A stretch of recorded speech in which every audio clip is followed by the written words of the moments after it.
62절까지의 말씀입니다. 누가복음 22장 54절부터 62절까지의 말씀입니다.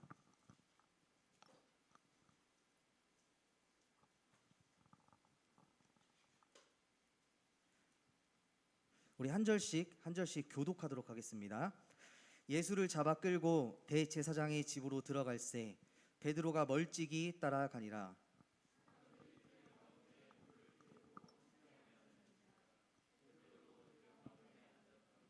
한 여종이 베드로의 불빛을 향하여 앉은 것을 보고 주목하여 이르되 이 사람도 그와 함께 있었느니라 하니,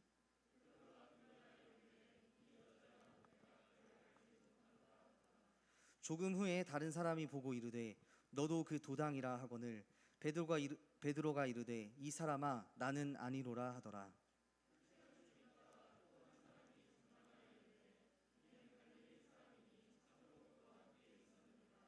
베드로가 이르되 이 사람아 나는 내가 하는 말을 알지 못하노라. 아직 말하고 있을 때에 닭이 곧 울더라.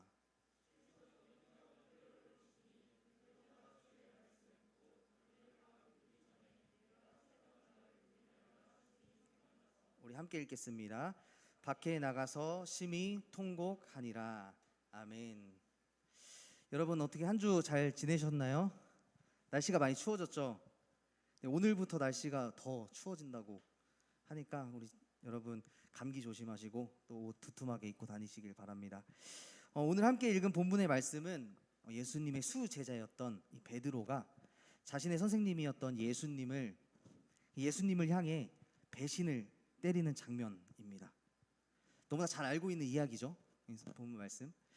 혹시 예전 영화 중에 이 비열한 거리라는 영화 혹시 보셨나요? 여기 앞에 봤다 안 봤다 보신 분 없어요? 설마 하나 둘. 네, 너무 오래된 영화 같다. 영화인가? 2006년 6월에 개봉됐었던 영화예요. 이 비열한 거리 조인성이 주연으로 나왔는데 이 조직 폭력계의 이 세계의 몸을 담은 한 남자의 인생과 몰락을 그린 영화입니다. 이 조인성이 맡았던 이 병두라는 인물은 이 조직의 행동 대장이었습니다. 이 병두는 자신의 두목이었던 이 상철이라는 사람인데, 이 상철이 젊었을 때부터 그 아래에서 신복으로 일을 했습니다. 그러나 그 병두라는 이 사람은 정통 건달 출신이 아니었기 때문에 이 병두는 조직에서 서열상으로는 이 조직의 2인자였지만 이 상철이의 새로운 신복이었던 영필이라는 사람에게 조금씩 그 영향력이 밀리고 있었던 그런 상태였어요. 이런 삶을 살아가는 병두에게 어릴 적 친구였던 영화 감독 지망생이었던 민호가 찾아와서 이 영화를 위해서 여러 그 조직 폭력 그 세계의 여러 가지 정보들을 얻게 됩니다. 그때 이제 병두가 조직의 이야기나 아니면 뭐 문신에 대한 이야기, 그리고 자신의 가정 형편, 그런 이야기 등에 대해서 다 이야기를 해주게 됩니다. 이 영화는 초반부에 이런 이야기들이 계속되다가 결국 이 영화 결말 부분에 가서 제가 느낀 것은 이 자신의 두목을 죽이고 그 두목을 제껴야지만 살아남을 수밖에 없는 이 조직 폭력 세계 안에서 그 누구도 믿을 사람이 없다는 것이었습니다.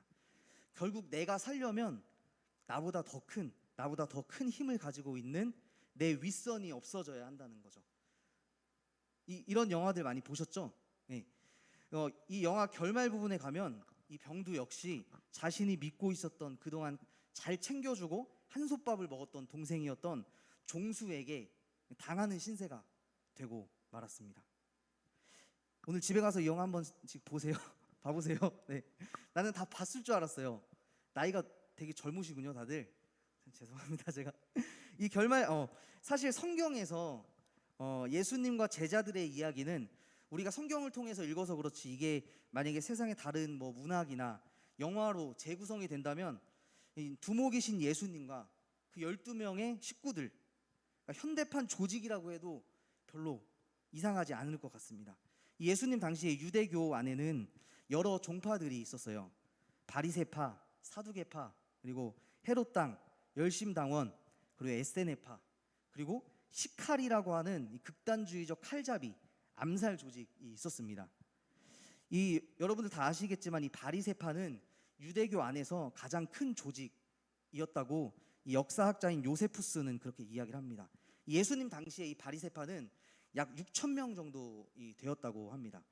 이들은 구별된 자, 경건한 자, 열심을 가진 자들이라고 불리면서 이 회당에서 율법을 읽고 토라, 모세 오경을 해석하고 제의적 정결과 11조를 중요시했던 그런 파입니다.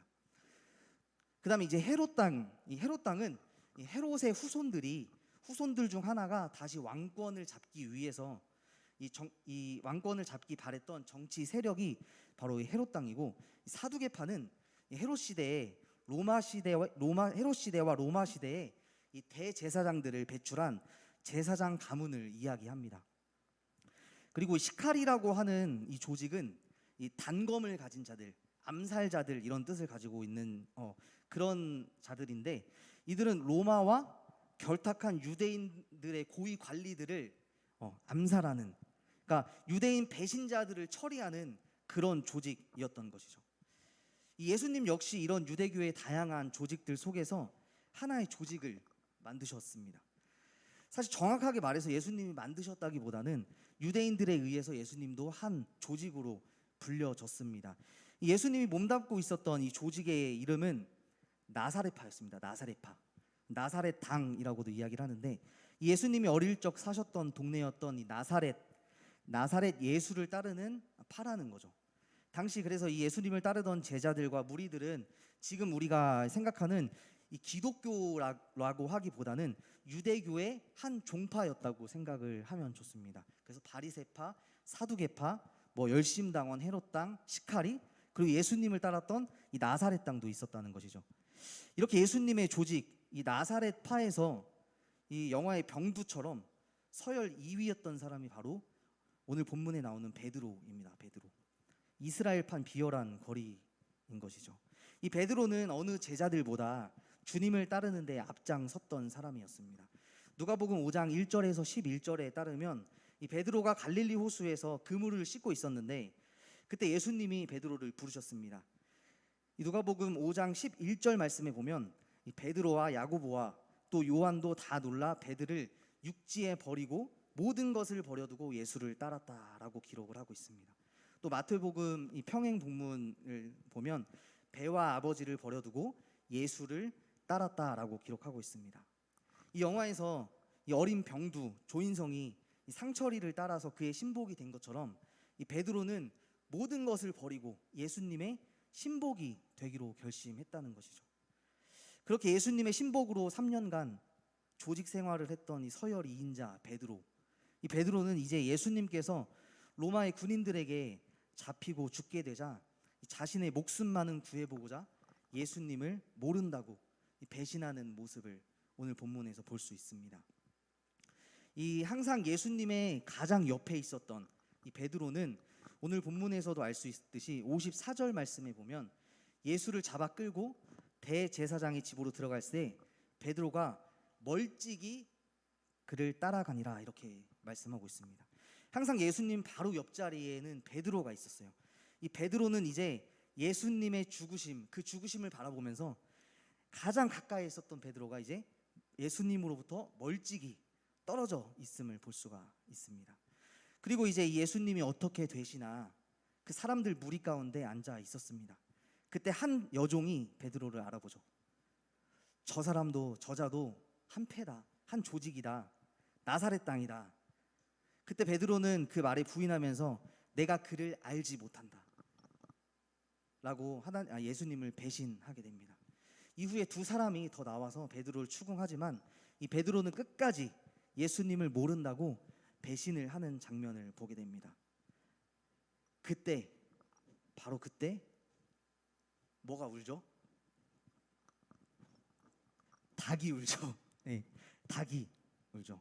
그리고 나서 예수님께서 이 닭의 울음소리가 들리고 난 이후에 예수님께서 돌이켜 베드로를 쳐다보셨습니다. 오늘 말씀 61절 말씀에 보면 주께서 돌이켜 베드로를 보시니 이렇게 기록이 되어 있습니다. 이 보셨다라는 말은 이 원래 뜻이 관찰하다, 응시하다, 주목하다 이런 뜻을 가지고 있어요. 그러니까 예수님께서 그냥 보신 게 아니라 베드로를 주목해서 관찰해서 응시하면서 예수님을 보셨다는 뜻이죠. 이 마치 예수님의 눈에서 레이저가 나가는 듯한 그 예수님의 그 눈빛, 그 주님께서 베드로를 이 관찰하면서 응시하시면서 주목하시면서 베드로를 바라봤던 그 눈빛으로 예수님은 베드로에게 뭐라고 말씀하셨을까요? 어떤 눈빛이셨을까요? 야, 네가 이럴 수 있냐? 내가 그럴 줄 알았다. 네가 나를 제껴? 뭐 이런 눈빛이셨을까요? 이 영화 비열한 거리를 보면 중간쯤에 우리 그 다음 페이지 이 병두가 이 자신이 모시던 형님 상철이를 화장실에서 죽일 때 이 칼에 찔린 상철이가 병두를 바라봅니다. 이 병두가 이 상철이의 이 눈빛 때문에 평생 괴로워하고 이 상철이의 눈빛을 바라보면서 그 극심한 그 고통에 시달리는데 이 상철이의 눈빛 속 어떤 의미가 담겨 있을까요? 야 병두야, 네가 나를 제껴? 네가 나를 죽여? 만약에 병두가 상철이를 죽이지 않았으면 영화를 보시면 알 텐데 제 스포를 좀 할게요. 이 상철이보다 더 위에 있었던 사장이 있어요. 이 사장이 이 상철이가 너무 이제 좀 세력이 크고 위로 올라가니까 말을 듣지 않는 거예요. 그래서 이 위에 있었던 이 회장이 상철이를 불러서 이 병두를 불러서 상철이를 처리해라, 이런 부탁을 받고 지금 상철이에게 갔던 거거든요. 이 영화를 보면 이 병두는 이 상철이의 눈빛 때문에 너무 고통스러워합니다. 이 베드로 역시 예수님을 부인했을 때 예수님과 마주쳤던 그 눈빛을 죽을 때까지 잊지 못했을 거예요. 그리고 나서 본문 62절에 따르면 이 베드로가 밖에 나가서 심히 통곡했다고 성경은 기록하고 있습니다. 여러분, 베드로만 예수님을 부인했을까요? 아닙니다. 마가복음 14장 50절 말씀에 보면 예수님이 잡히신 후에 제자들이 다 예수를 버리고 도망했다고 말씀하고 있습니다. 예수님을 떠나서, 예수님을 피해서 예수님으로부터 달아났다고 하는 말인 거죠. 여러분들은 어떻습니까? 한 주간 살아가시면서, 아니 한 달, 또 1년을 살아가시면서 예수님을 부인하고 또 부인하고 또 부인하고 살아가지는 않았나요? 저부터 제 자신의 삶을 이렇게 돌아보면 내가 오늘 또 주님을 부인했구나, 하나님의 말씀을 잊고 살아갔구나, 그럴 때가 정말 많이 있는 것을 느낍니다. 이 오늘 말씀과 영화 비열한 거리, 이 스승을 배신한 것, 형님을 배신한 것은 같을지 몰라도 한 가지 다른 점이 있다는 것을 알 수 있습니다. 바로 상철이의 눈빛과 예수님의 눈빛은 달랐을 거예요. 예수님은 이미 베드로에게 네가 닭 울기 전 3번 나를 부인할 것이라고 말씀하셨던 적이 있습니다. 예수님은 이미 알고 계셨어요, 베드로가 부인할지. 이 주님이 십자가에서 죽으시고 부활하신 후에 요한복음 21장 15절에서 17절 말씀에 보면 예수님이 이 베드로에게 이렇게 말씀하십니다. 내가 이 사람들보다 나를 더 사랑하느냐? 내가 나를 사랑하느냐? 내가 나를 사랑하느냐? 3번이나 반복해서 물으십니다.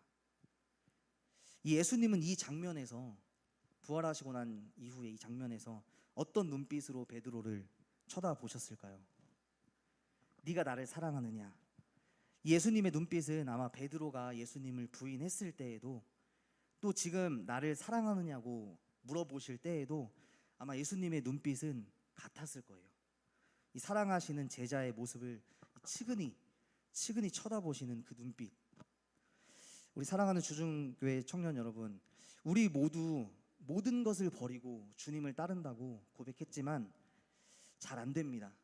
시도 때도 없이 주님을 부인하고 외면하고 주님 없는 것처럼 살아갈 때가 많이 있습니다. 우리 힘만 가지고는 잘 안 됩니다. 그래서 우리가 기도하고 하나님께 도움을 구하고 성령의 도움을 구하는 것이겠죠. 그래서 우리도 오늘의 베드로처럼 예수님을 부인했지만 그 모습을 깨닫고 밖에 나가서 심히 통곡했다, 이 말씀을 우리 기억하면서 우리도 주님 앞에서 통곡해야 할 것입니다. 무엇 때문에? 나의 안됨을 가지고, 내가 예수님을 따르고 싶지만 잘 따라지지 않는 그런 나의 안됨의 모습을 가지고 하나님 앞에, 또 예수님 앞에 통곡하며 울어야 한다는 것이죠.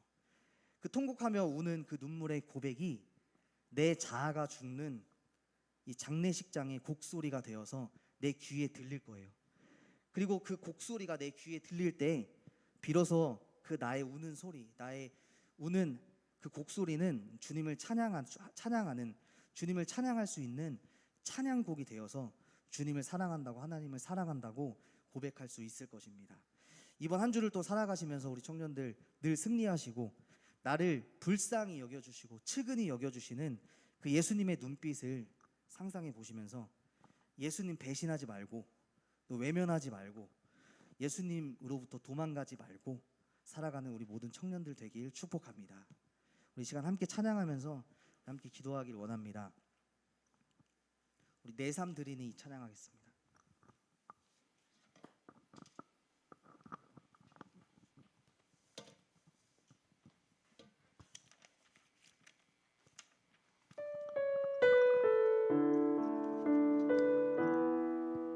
우리 이 시간 찬양할 때 우리 함께 좀 생각하고 또 묵상하는 마음으로 찬양했으면 좋겠습니다.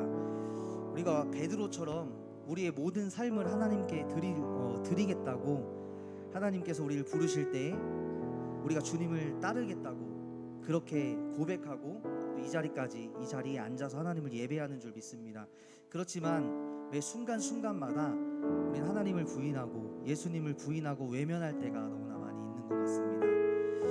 그때마다 우리가 자책하고 나의 모습을 정말 쓰잘데기 없는 그런 인생의 모습으로 나를 자책하는 것이 아니라 베드로 역시 예수님과 3년 동안 동행하면서 예수님의 말씀을 듣고 예수님과 같이 자고 예수님과 같이 먹고 했던 그 베드로 역시 예수님을 부인했던 그 모습을 보면서 우리도 예수님을 배신할 수 있지만, 외면할 수 있지만, 그것을 깨달았을 때 주님 앞에 나와 통곡하는 그런 우리가 되길 원합니다.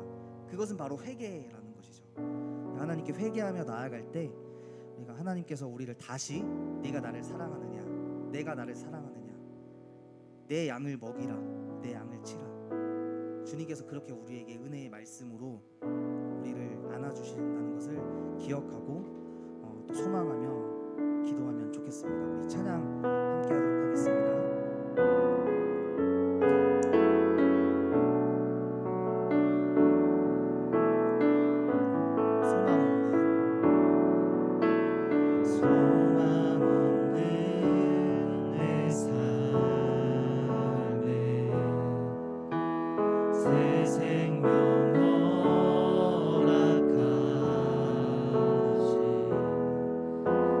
날 향한 주님의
삶을 주님 앞에 드리면서 우리 손들고 하나님 앞에 찬양함으로 나아갑시다.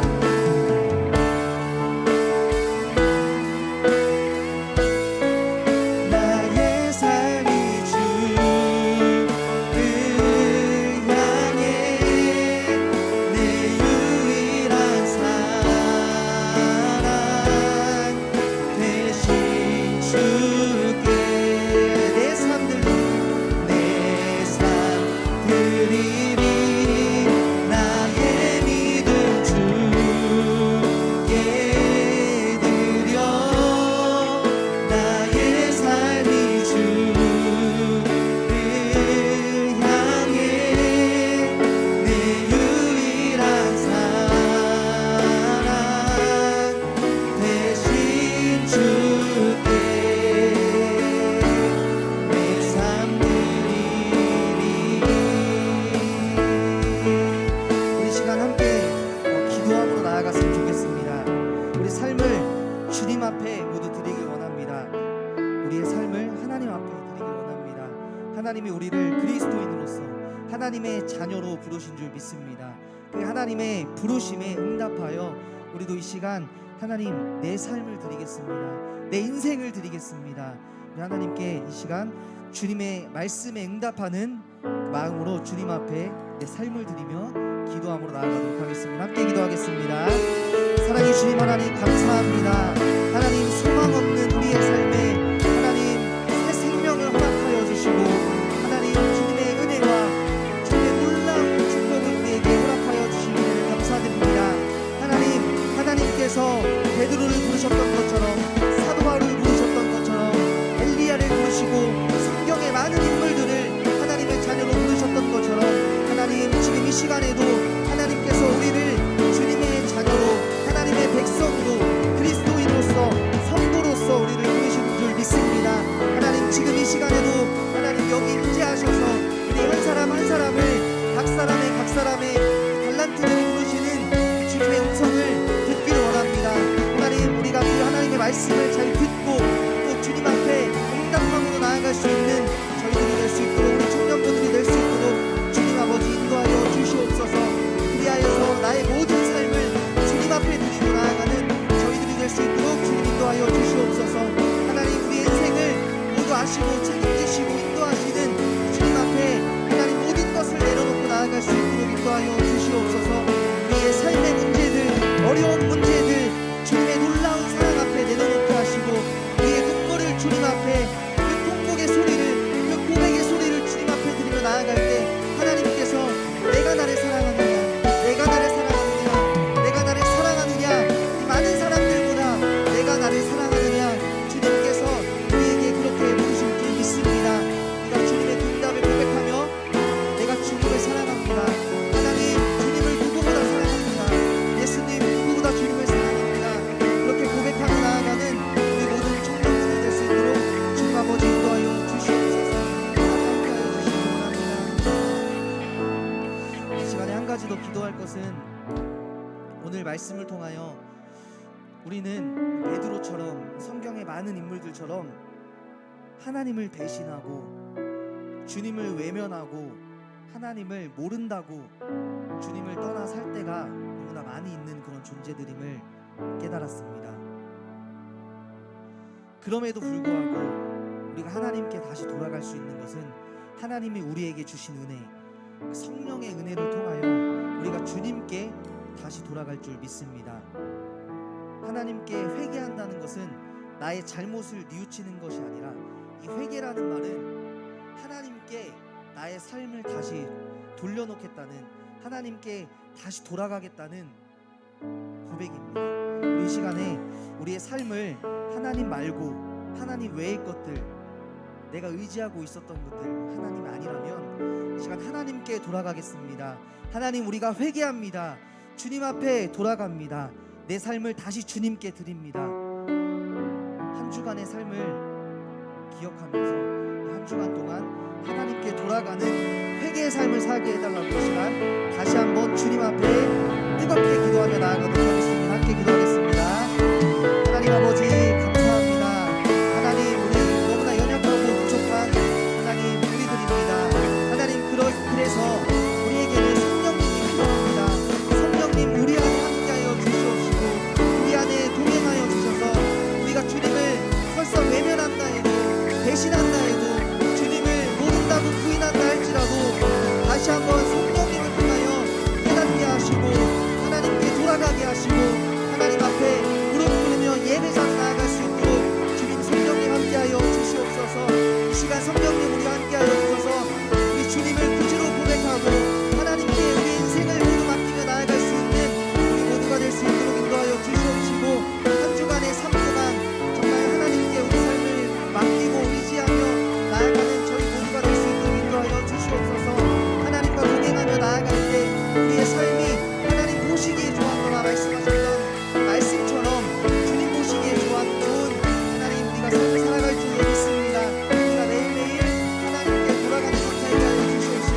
우리의 삶은 소망이 없습니다.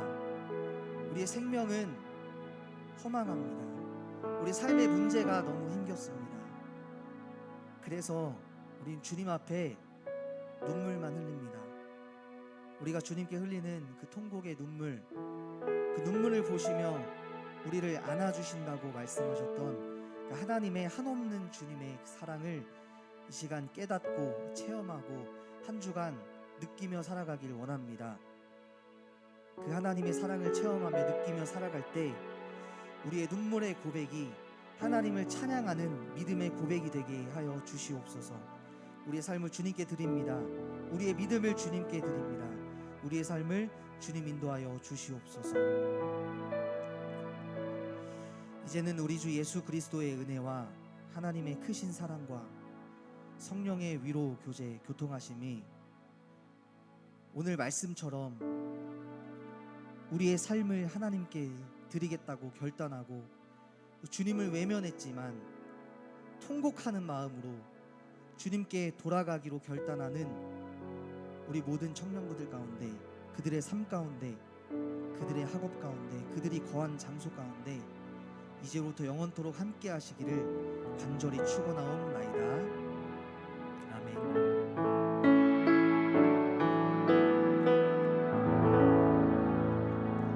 하나님께 영광의 박수 올려드리겠습니다. 제가 이 시간 잠깐 광고를 하겠습니다. 우리 교회에 주차 관리부에서 연락이 왔어요. 근데 우리 그 주차증 보면 파란 색깔이 있고 노란 색깔이 있잖아요. 노란색 주일날은 노란 색깔 그 주차증이 붙은 차만 우리 교회에 주차를 하게 되는데, 왜냐하면 이제 새신자들이나 아니면 좀 거동이 어려우신 분들을 위해서 하는데 우리 청년부에서 파란색 딱지 붙은 차들이 너무 많대요, 우리 주차장에.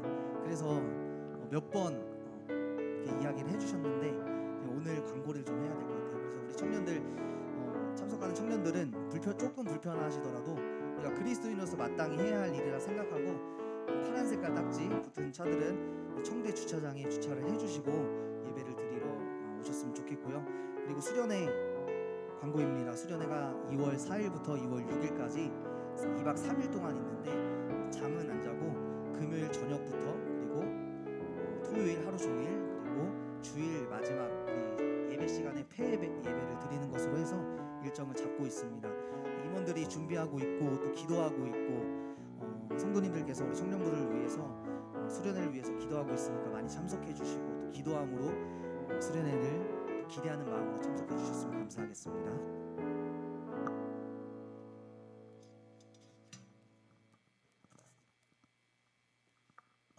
네, 별다른 광고 사항은 없고 이제 셀 모임 할 건데 이쪽이 은혁 맞지?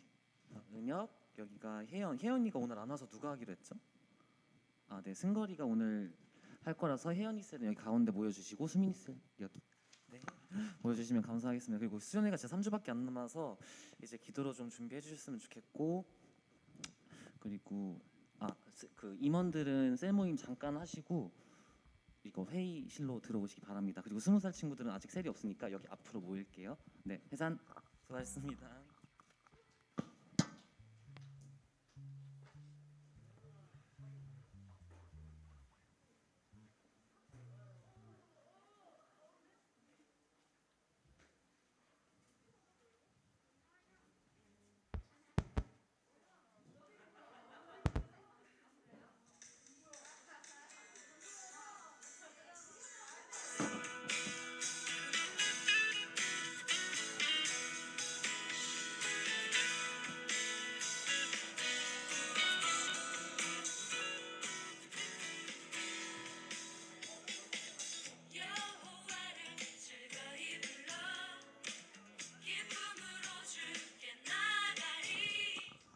끝나고 의자만 잘 정리해 주세요.